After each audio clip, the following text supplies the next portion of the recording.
Good morning and welcome back to our journey from Scotland to South Africa in our landy. And this next section of the journey was the toughest, most difficult part of our entire journey. So we'd survived the Battle of Zinder, and from there you leave Zinder and we're heading slightly north to make our way round Lake Chad into Chad and down to N'Djamena. So it's about 700 kilometers from Zinder to where the border should be, but pretty much it's nowhere. There is nothing there. You actually leave, in those days, you check out of Niger in Zinder. Then you drive the 700 kilometers across to nowhere, basically. And the road deteriorates very quickly after Zinder and soon becomes absolutely non-existent. It's a rutted sand track, not four-wheel drive, but careful driving. It did get sandy towards the end as where think we're near the border before you actually get into the true Sahara Desert. So once you're across most of Chad, you've then got to head north into the desert, go around the top of the outskirts of where Lake Chad was, because Lake Chad is shrinking and will be gone in a few years, which is a shock. And you really then do get some tough things, some tough driving. It's the hardest test of the Land Rover that it is ever going to have. So we camped before the heavy sand dunes and consulted the map. Now we're still using, this is 20 years ago, a Michelin Map and an old military GPS. That is all we had. We had a few GPS points to make our way round. And even today, if you go on Google Maps and put that route in a map, it says this route doesn't exist. There is no way to go. And that is pretty much it, because you're just crossing the Sahara Desert, hoping you don't go too far north before you drop south and find a road. And this is Chris Scott's book on the Sahara. This is our only guide. This is what it says about this journey. With the little information I have been able to gather about this 650 kilometre route was all rather negative. Bland landscapes, deep sand, difficult pistes, frequent corrupt officials, and a real threat of banditry. That's the route we chose to take. So we had filled up with as much fuel as possible, water, food, because there is absolutely nothing in terms of towns, supplies or anything for that 650 kilometre stretch. And it may not sound a lot, but we are talking 650 kilometres of four-wheel drive in sand the entire way. It starts off not too bad. You've got these big flat plains and you can see the Sahara Desert rolling in on one side, but it gets closer and closer, and before long you are in four-wheel drive sand. And on the first day we only got stuck maybe 3 to 4 times, because especially as the day wears on, in early morning and late evening, you can actually look at the sand and you can detect the softer patches. But as the sun gets overhead and you're sitting in a Land Rover, in the blazing sun, you cannot see the soft patches and you're trying to avoid them. Some places are obvious, some are not. So you get bogged down, you try and push through, because these patches are not like 1 or 2 meters. We're looking 200, 300, 400 meter stretches.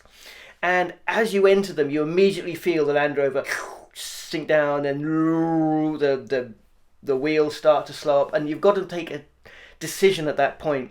Do you then try and gun it and keep moving further into the patch, or do you stop, reverse out and try and find a way round? Because it's like, if you get halfway, you've got a long way to dig both ways. If you stop early on and move round it, it's less. So it became a very interesting learning curve. I also learnt to dance with a Land Rover, because going through fairly fast through soft sand, Land Rovers don't go straight, especially the long wheelbase. The back end was always going, and it was going like, it felt like you were doing a dance, trying to keep her going forward and not go sideways. And of course, it is one of these things, as you go faster, it's easier to keep her straight, but there's also more risk of the back end coming round and flipping over, which you do not want to do there, because there is nobody coming to help you. So the first couple of days, we progressed quite well, but it was tough going, and we did try and rest up during the heat of the day, but there is no shade out there. I mean, there is nothing out there. Sand, sand, and more sand. So you make your own shade, you rest, rehydrate, do some hours in the morning, do some hours in the late evening, get up early in the morning, and then the sand is much firmer first thing in the morning as well. We made our way to what we thought was probably the border area on day 3. And it was sort of like, yeah, there's nothing there. There is nothing. And like with checking out of Niger, you do it hundreds of kilometers. When you go into Chad, it's hundreds of kilometers before you actually find the border control.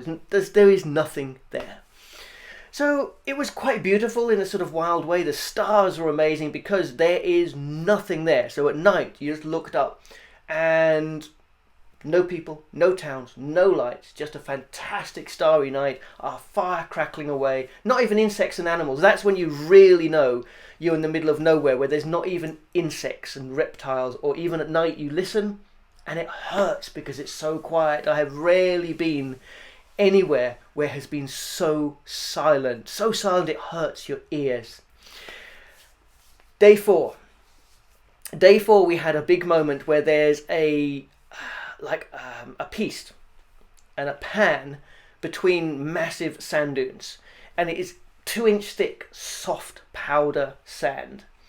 And we'd consulted the map. Jennifer was doing all the map and coordinating and guiding me. She was the navigator, I was doing the driving, and we came up to this and she said we have to go straight across there.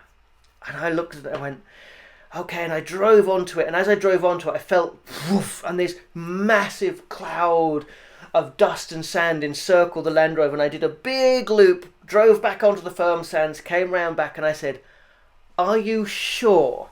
Because if we drive a couple of kilometres out of this and get stuck, the Land Rover's staying there forever. Are you sure this is the route across? And unhesitatingly, to give a full credit, took the map, said, yep, this is the route. This is the GPS coordinates. I've checked them, double checked them. We need to cross this pan. It's only 80 kilometers of flat pan with this light powdery dust between these 2 big sand dune piece formations. Now, okay, I'm going to basically floor it and get going, so if there's any soft patches we don't get stuck here out in the absolute wild. And I powered across this thing, and it was amazingly beautiful. We could not stop, because we were kicking up so much of this fine dust and sand. It's not your typical sand, very fine, that it was like a vortex of dust between. Even if I slowed down, the whole Land Rover got enveloped in this dust. And occasionally we slowed down with the thicker sand, or then navigated around. Again, it was just like flat. There was no distinctive features. And basically Jennifer was with the compass and the GPS telling me left, right, because with no features, it's incredibly difficult, especially in a dancing Land Rover through the sand, to drive straight, would you believe? And, I could have been going round. You can see how easy it is to get lost in a desert. I could have been going round and round in circles, and I would not have known. So Jennifer was intensely staring at the GPS, the map, and the compass, keeping me straight, and I was keeping the Land Rover upright and keeping us going. And we crossed, thankfully, with no incidents, got to the other side, just over 80 kilometers, and breathed a huge sigh of relief. And I believe we actually then camped there for the night, because we thought, okay, that's it for the day. We are just exhausted with the sort of exertion of driving, the heat, the tension, the worry.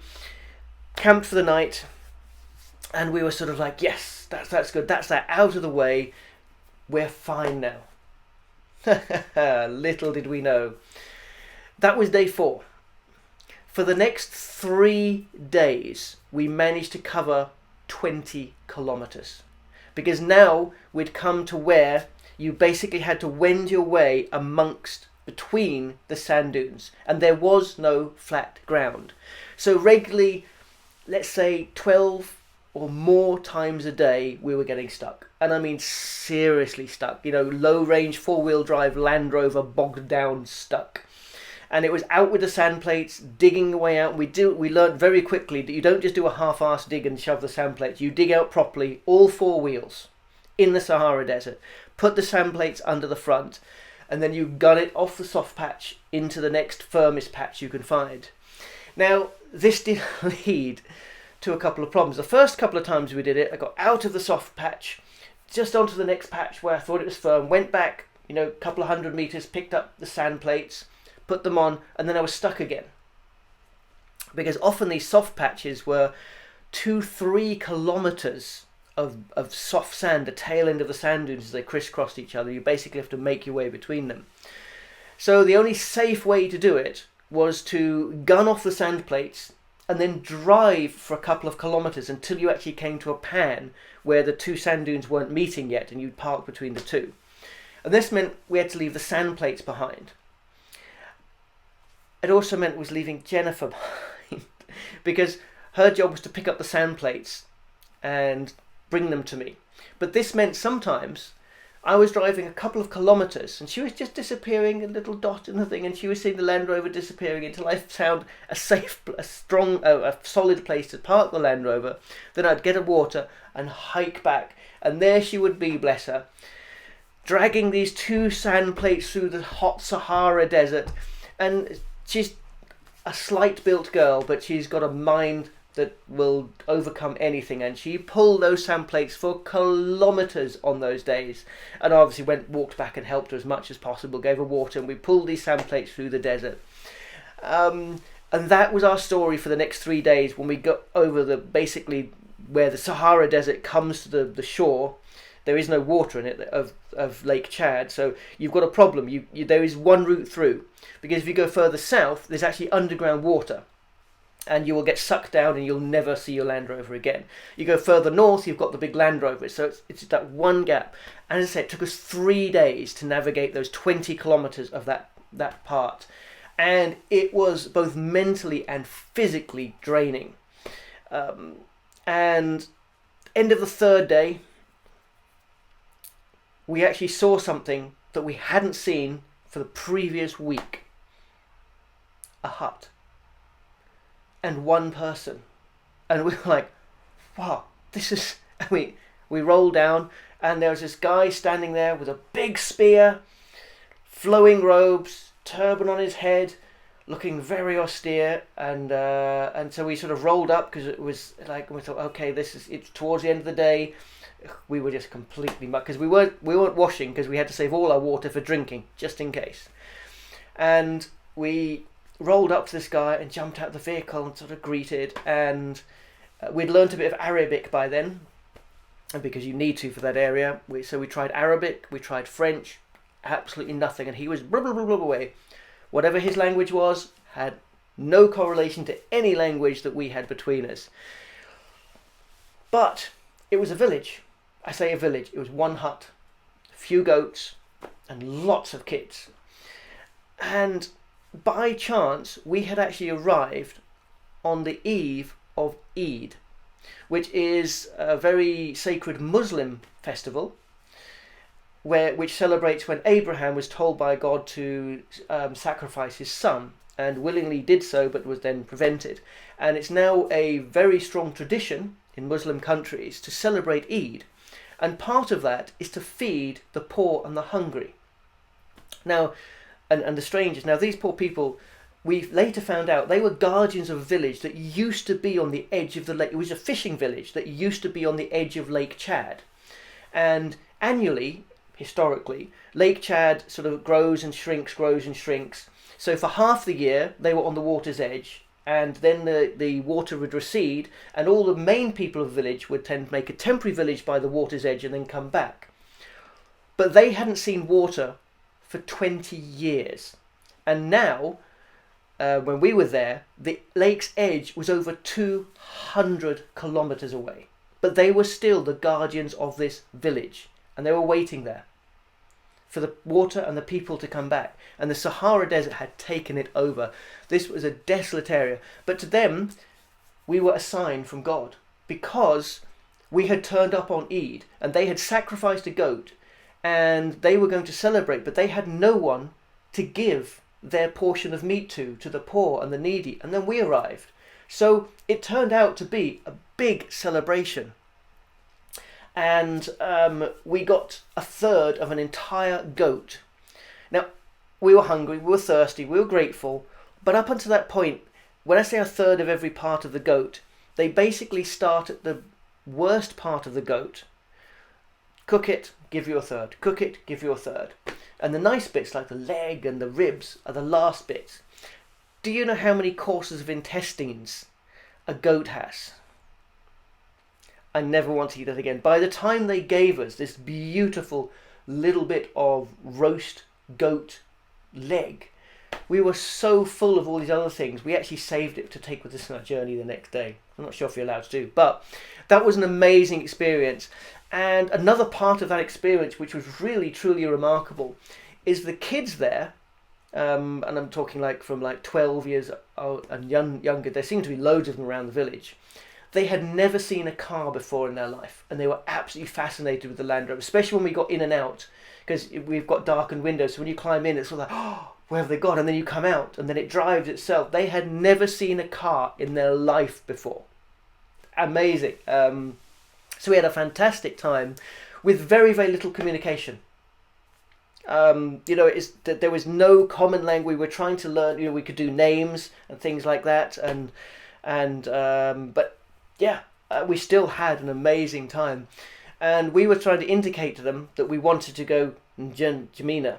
They had no idea where it was. I mean, we were definitely in Chad at that point, but they were just the people who live in the village. So eventually we convinced that we need a road. We want to get to a road. So they had a big conference between them, most of them kids. There was 2 older men, 3 ladies, and dozens of kids.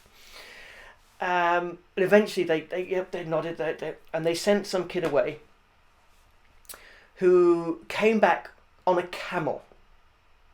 And this is how they were going to guide us to the route. And basically they put this kid on the camel, young kid, like 8 years old, not a teenager, like young kid. And they basically said, indicated that we should follow the camel, and the camel will show us the best route off the sand dunes onto the piste, that will then be better down. And we followed the camel for the best part of a whole day. That kid wove through the sand dunes. His camels are naturally brilliant at finding the best path, the firmest path for their for their feet. And we followed in a Land Rover. And to be honest, in most occasions the camel could go faster than we could. But it did then drop us out of the desert, and we got to these flat plains, and the guy on the camel, and it was dusk at that point, waved, and he was off back. Gone. It was truly an amazing experience, one we will never forget. And we were so glad to get down off the Sahara Desert, because from this point onwards, there wasn't going to be too much difficult sandy patches. But there's always a but, isn't there? Especially when you're crossing the Sahara Desert and you think you've crossed the worst bit. This flat plain is another very unique area, because it used to be the lake bed for so many years, and the lake bed has withdrawn. The sand is actually more dust. Not only is it dust, it's grey dust, a dark, dirty, sticky grey dust. And we had about 200 kilometres of this to cover. So you've got sand with soft patches on it, with about 6 to 8 inches of this grey soft dust just lying on top of it, and it got in everywhere. It didn't matter how fast or how slow you drove, it just invaded the vehicle. And that evening when we got to the camp, we were to bush camp in the night, we were coated head to toe grey.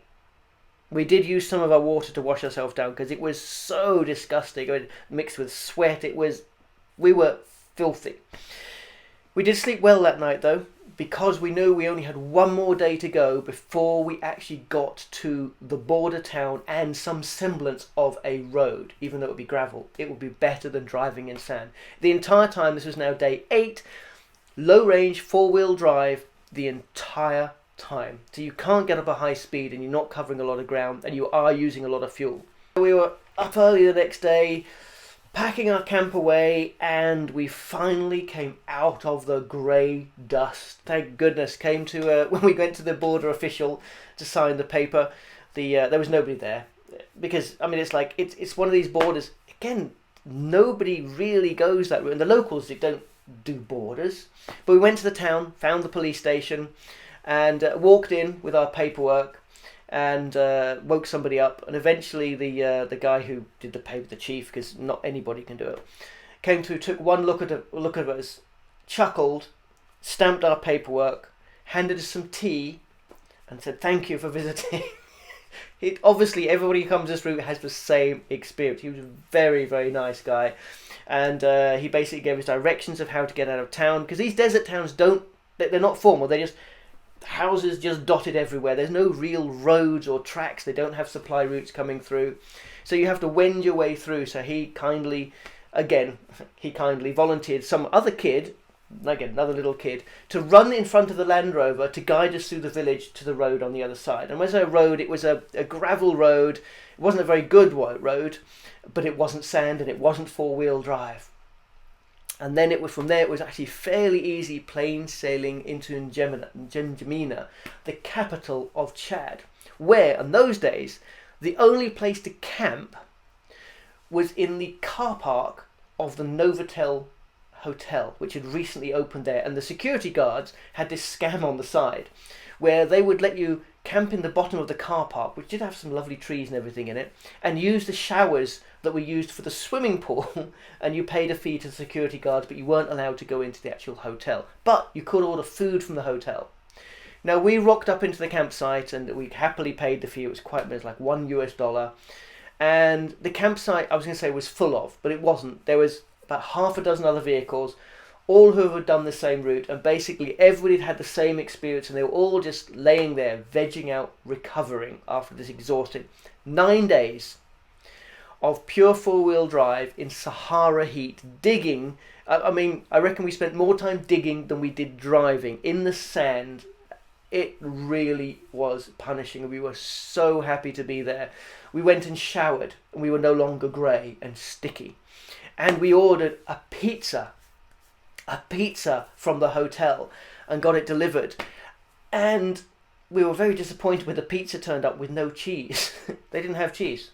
So it was like basically a tomato paste, and I can't remember what it had, some green stuff sprinkled on. We didn't care. We were so hungry. We had ate, filled the water tanks, drunk, and we slept all night, all the next day, because we were so shattered. Now, unfortunately, the journey had taken a toll on both of us, but poor Jennifer, doing a lot of hard work, had suffered quite badly. She was not feeling so good. So we did what traditional backpackers know to do, because even though we were in a nice campsite, it was still really hot during the day. So what do? You find an expensive hotel with aircon, and you go and loiter in their lobby to enjoy the heat of the day. And there's actually a Hilton hotel in N'Djamena. So we went to the hotel and basically went to their sort of open area, with the reception. There's a little coffee thing in there. And we were looking for the menu. So, we'll sit here as long as we can and eventually order a coffee or 2 coffees, because it's quite expensive for us. And we're sitting there, taking our time with the menu, stalling as long as possible so we could spend as long as possible in this beautiful aircon place. And this gentleman walks up to us and he says, "Excuse me, I hope you don't mind me bothering you. May I sit with you?" I said, "Yes, please sit down." And he says, "You look very tired." And I explained, "Well, we've just driven our Land Rover around Lake Chad through the desert, and we're here, and we're actually here because we're enjoying the aircon, because we can't afford to stay in the hotel and all these sort of things." And he says, "May I help you?" He says, "I hope you won't take this wrong, but I want to do something for you if you make me a promise." And we go, well, what is it? He says, "I will buy you cold drinks, coffee, and a meal if you will listen to my story." We go, okay. And this was a Belgian guy, but a Belgian businessman. And we says, okay, that's fair enough to listen to your story. And he says, okay, and we ordered food and got some drinks, and we sat down, introduced, and such like. And he says, okay, he says, the reason I'm doing this is because when I was young, I went travelling to India, backpacking, and I was, scraping my money together, and I could barely afford a sleeping on the street, going to the cheapest places, eating the cheapest food. And I did the same as you when I was in Delhi. I went to an expensive hotel because I wanted the aircon and I wanted a clean bathroom. That's the other thing we used to use. We used to go to the Hilton Hotel to use their bathroom because they were really nice and they had soap and hot water, which we didn't have at the other hotel at the campsite. Anyway, he did the same in Delhi. He went to an expensive hotel to use the washroom and sit in the aircon. And when he was there, somebody had come up to him and said, I want to help you. You look tired and don't have any money. I'm going to buy you a meal and a drink as long as you listen to my story and make me a promise. And the guy had then bought him a meal and a drink and told him a story of that when he was young, he had been travelling the world. I don't know where he was travelling the world. And he was also short in money. And somebody had bought him a meal and a drink on a promise to pass it on. So now this Belgian gentleman, was now passing on the promise of helping somebody in the future because somebody had helped him in the past. And he made us promise that at some point in our lives we would find someone and buy them a meal, buy them a drink, help them out, and ask them to pass on the promise. So that's our promise we made, to pass it on.